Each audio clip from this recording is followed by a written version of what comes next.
safaaraddeena waa aragteen intee la eg tahay meel fiican oo waxay ku taallaa aan caadi ahayn oo prime ah laakiin haddee meeshii waa burbursan tahay waxaa ka muuqda dayac aad u fara badan iyo burbur waxaan qiyaasi karaa inay tahay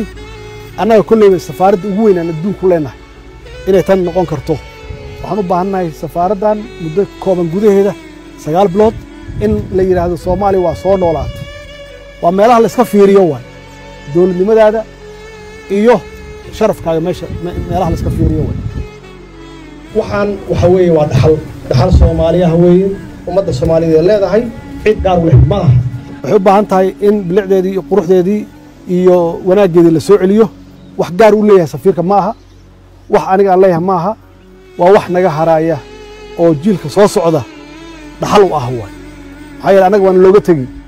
marka haddii dadkii hore aysan shaqayn lahayn meeshaas kuma ooli lahayn markaan ka wada shaqayno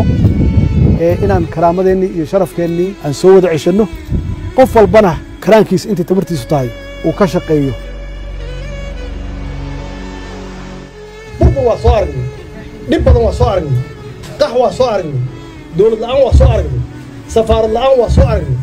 hanti la'aan waa soo aragnay iyada naftigeeda marka waxaa loo baahan yahay annagoo wada jirna dowladdeena inaan dhisanno annagoo wada jirna dalkeena inaan dhisanno oo qof walbaba wadaniyadii